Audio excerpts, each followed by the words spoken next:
Olá, alunos do sexto ano, tudo bem com vocês? Estamos aí mais uma semana com os Planos de Estudos Tutorados de Minas Gerais, os PETs.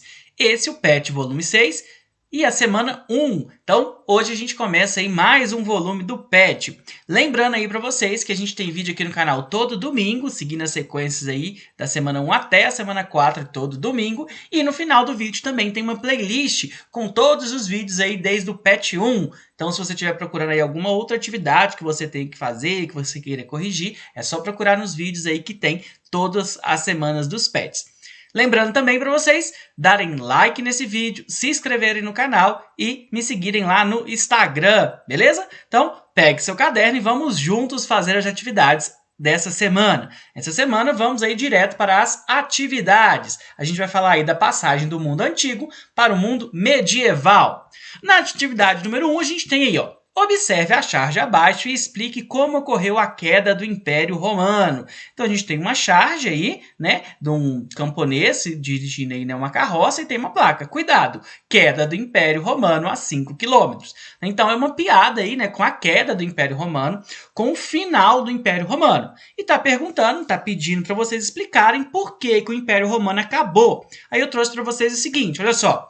A cidade de Roma perdeu a capacidade de controlar o Império, que quebrou em inúmeras partes diferentes. Um outro motivo muito forte foi a chegada dos povos bárbaros. Então, o Império Romano ficou grande demais, ficou difícil administrar, né? O Império Romano vai passar por vários problemas internos.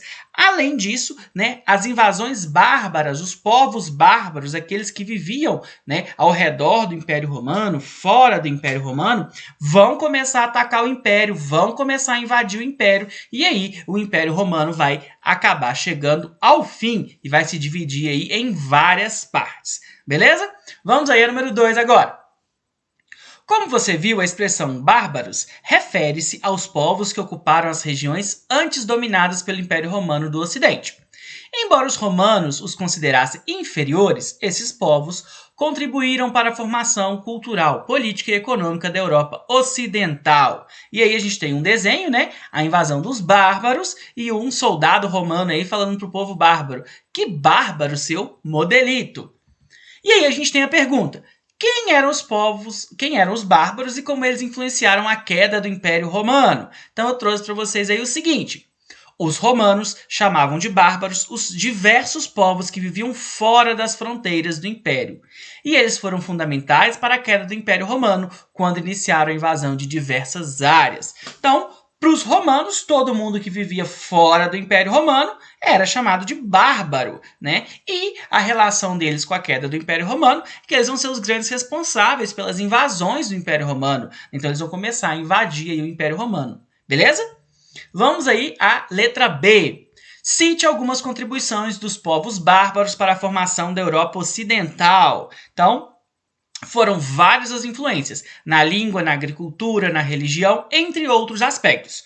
Porém, as relações sociais baseadas em laços de fidelidade influenciaram muito a formação da Europa feudal. O próximo período que a gente estuda agora, né, é o feudalismo. E no feudalismo, essa relação de fidelidade, né, a gente vai ver aí os suzeranos, os vassalos, ela era uma relação muito forte. E essas relações eram influência justamente dos povos bárbaros. Além disso, a própria língua, os rituais religiosos, né, tudo isso vai sofrer influência aí dos povos bárbaros também. Né? Do mesmo jeito que os povos bárbaros aprendiam costumes romanos, os romanos também aprendiam costumes dos povos bárbaros, ok? Vamos aí à letra C. Pesquise o significado atual do termo bárbaro. Então, olhei no dicionário e trouxe para vocês o seguinte: que não tem leis nem civilização, povo bárbaro, contrário às regras ou ao uso incorreto o termo bárbaro, que é rude, grosseiro, cruel, feroz, selvagem, comportamento bárbaro. E também, né, popularmente, é uma coisa muito legal, interessante, né? Que filme bárbaro, que coisa bárbara. Né? Então tem esses dois sentidos aí, beleza? Agora vamos à letra D. Os romanos foram preconceituosos ao chamarem os povos germânicos de bárbaros. Eles recebiam essa dominação de origem grega, pois os gregos não entendiam a língua dos povos do norte. Em sua opinião, atualmente há grupos opostos que consideram o outro bárbaro? Qual a sua posição diante desses conflitos? Então, os romanos eles viam, né, os povos bárbaros, os povos que viviam fora do Império Romano, como sendo menores que eles, como sendo piores do que eles. Ainda hoje existem grupos assim? Sim, né? Infelizmente sim, né? Então eu trouxe aí para vocês. Ainda existem grupos que julgam e diminuem outros, acabam vendo o que é diferente como menor e com menos importância. Então, infelizmente, ainda há grupos que desconsideram outros aí, beleza? Agora vamos para a atividade número 3 aí, ó. O conceito de Idade Média passou por diversas transformações ao longo dos séculos. Esse conceito foi criado na época do Renascimento por pensadores e artistas humanistas, que acreditavam que esse período foi marcado pela ignorância e religiosidade excessiva. Já no século XIX, houve mudanças na interpretação do período medieval, e os adeptos do romantismo passaram a valorizar a Idade Média. Somente no século XX, historiadores procuraram analisar o período medieval e compreender quais foram suas contribuições para a formação do mundo contemporâneo. A partir de então, o termo Idade das Trevas, uma conotação depreciativa e injusta, passou a não ser mais utilizada pelos historiadores. É possível questionar essa expressão? Quais fatores marcam o início e o fim da Idade Média? Quais as grandes realizações e transformações desse período?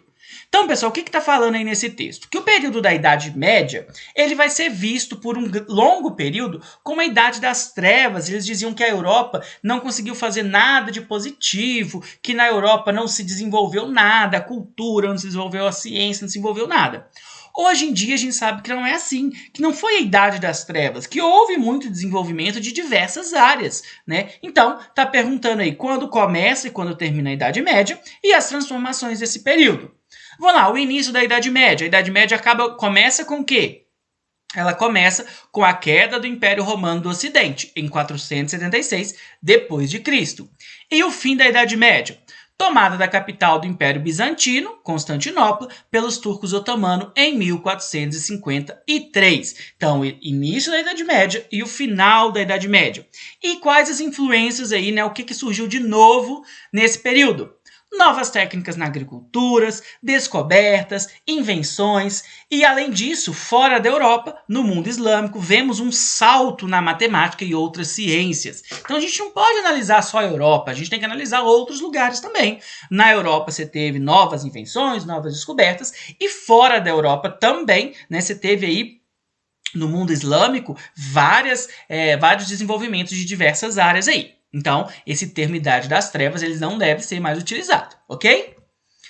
Na número 4, leia o texto a seguir sobre hábitos e costumes medievais que ainda hoje fazem parte do nosso cotidiano. Nosso cotidiano está impregnado de hábitos, costumes e objetos que vêm de muito mais longe do que pode imaginar. Pensemos num dia comum, de uma pessoa comum. Tudo começa com algumas invenções medievais. Ela põe sua roupa de baixo, veste calças compridas, passa um cinto fechado com fivela. A seguir põe uma camisa e faz um gesto simples, automático, tocando pequenos objetos que também relembram a Idade Média, quando foram inventados por volta de 1204, os botões.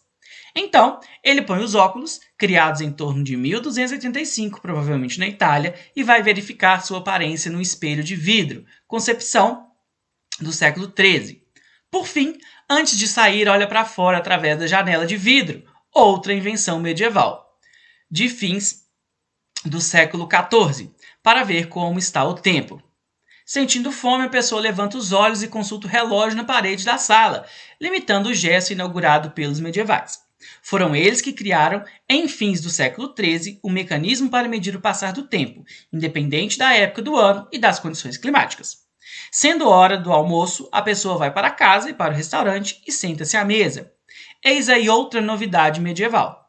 Da mesma forma que os medievais, pegamos os alimentos com colher, criada por volta de 1285, e garfo, século XI, de uso difundido no XIV. Terminada a refeição, a pessoa passa no banco, que como atividade laica nasceu na Idade Média.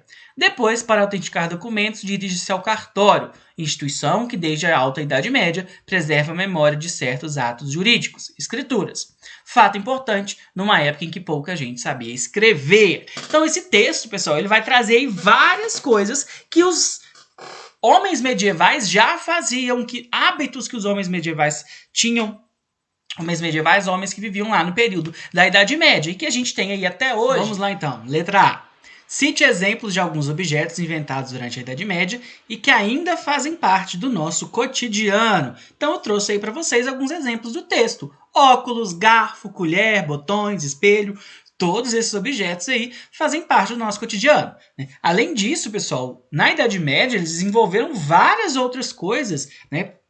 Eles desenvolveram armas, eles chegaram a desenvolver até autômatos. Autômatos eram como se fossem robôs, né? Eram robôs que não tinham inteligência, não tinham um sistema de computador nem nada disso, mas eles funcionavam de forma mecânica. Né? Então eles tocavam algum instrumento musical, né? Sempre a mesma nota, ou eram garçons que ficavam com a bandeja parada ou balançando. Né? Então eles eram esses autômatos, tudo isso feito aí lá na Idade Média. Agora vamos aí à letra B. Nos dias de hoje ainda temos costumes medievais? Cite exemplos. Aí eu peguei exemplos do texto também, olha só. Vestir calças compridas, passar um cinto fechado com fivela, fechar a camisa com os botões, colocar os óculos, verificar sua aparência no espelho de vidro. Todos esses aí exemplos de costumes, né, lá da época medieval. Todos aí retirados do texto, beleza? Bom, pessoal, então é isso. Bons estudos, boa semana. Não se esqueçam aí de se inscrever no canal, curtir esse vídeo, compartilhar ele aí com todo mundo. Pode me seguir lá no Instagram. Muito obrigado, até a próxima. Valeu!